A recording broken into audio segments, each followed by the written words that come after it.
The destruction caused by wars is not a small thing. Thousands of people die. Thousands of people become homeless. And a lot of people lose their father, mother, daughter, wife, and close, loved people. And ultimately, they don't have a place to move on. This is the probable after effect of any war that has taken place in the history of the world. And in this situation, just imagine you being living in your home, in your city, the same place that has nurtured you, that has given you shelter and warmth for a lifetime. And one fine morning, you realize that the same building is going to be shelled and bombed by the enemy country, and you decide to flee your home. Where do you go? You don't know. This is again an aftermath of almost all the wars. Where does the people go? In this context, we understand that people in such situations go to a place called the humanitarian corridor, which are either created by the United Nations. So in this, they go to a temporary demilitarized zone or a humanitarian corridor. What is this concept? What is the concept? Who creates it? What is the basis of creating it? And what is the role of United Nations? And in this, what do you mean by United Nations safe areas? And also, in the recent Ukraine-Russia war, everybody was talking about a no-fly zone. So what do you mean by that? Let's find out all these answers in LearnStroke's Explain Wallah with Arjun or Shaankar. When somebody asks you to leave your country, it is not an easy task. And to be alive in such situation is the most critical thing that you have to do. Imagine that you are living in a country B and there is another country called A, and A and B is actually engaged in a war. And A attacks B. You're living in the country B, so automatically you will have to flee your country in regards to your safety.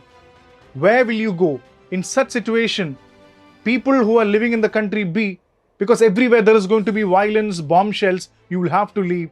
You will leave to a temporary place which is called as a humanitarian corridor. That is why they are called as a temporary demilitarized zone.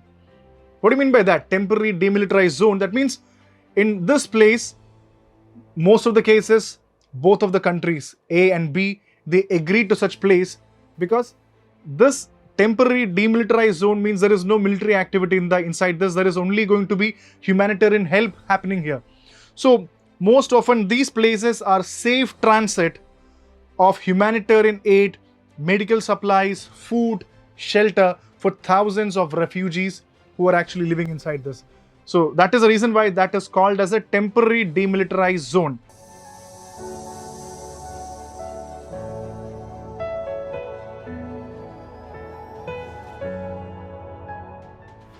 What is the history of this? This is not a new thing in history. As I said, in most of the cases, both the countries come together and agree together to have such temporary humanitarian corridors. And these were very, very popular during the Syrian civil war. And also, there is another similar thing called as United Nations safe areas, because they are also a humanitarian corridor like thing, and that is called the UN safe areas. In 1993, the UN safe area in the wake of Bosnia-Herzegovina fight was actually seen in this.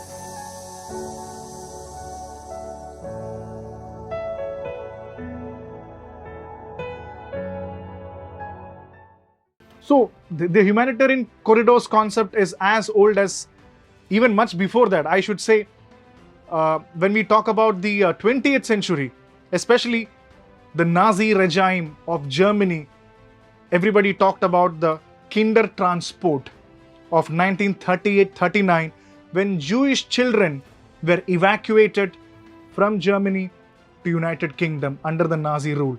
So such humanitarian corridors have existed since 20th century, and after that, as I said, in 1993, Bosnia-Herzegovina, and after that, civil wars of Syria and many other places, this concept of humanitarian corridor was always helpful for people who were struggling. So in this case, who takes the most important role of conducting or monitoring these things? And you can see that it is the United Nations who take that important pivotal position to control this, to set up all this thing. And sometimes it is also other neutral players like Red Cross is also involved in this. And it's not always the organizations, even sometimes the local people, the local organizations come up with humanitarian corridors to genuinely help people who are fleeing their countries. It's a very sad thing. And sometimes people say that it's a good thing to have a humanitarian corridor, as the word humanity says, it's to help people. But sometimes people also say that it's also misused to a large extent. So how is this misused? On the one side, it provides medical support, food, shelter, etc. It also provides a way to smuggle weapons of mass destruction and also fuel to the enemy country. So such humanitarian corridors are sometimes misused too. That is something that we have to note here. And so in the wake of the Russia-Ukraine war, everybody is talking about this humanitarian corridor. Even people from Ukraine are traveling, fleeing this country, and many of them are making use of such humanitarian corridors. And in the similar lines, in the beginning I told you, everybody talked about a no-fly zone. Apparently, it directly does not have a relationship with humanitarian corridors, but definitely it is also in the news. So what do you mean by a no-fly zone? Because Ukraine wanted to have a no-fly zone. So technically a no-fly zone is a designated geographical space where certain types of flights are completely prohibited. So in one case, such no-fly zone again means you do not want the military presence or the foreign military aircraft roaming around in your skies. So this is the concept of no-fly zone.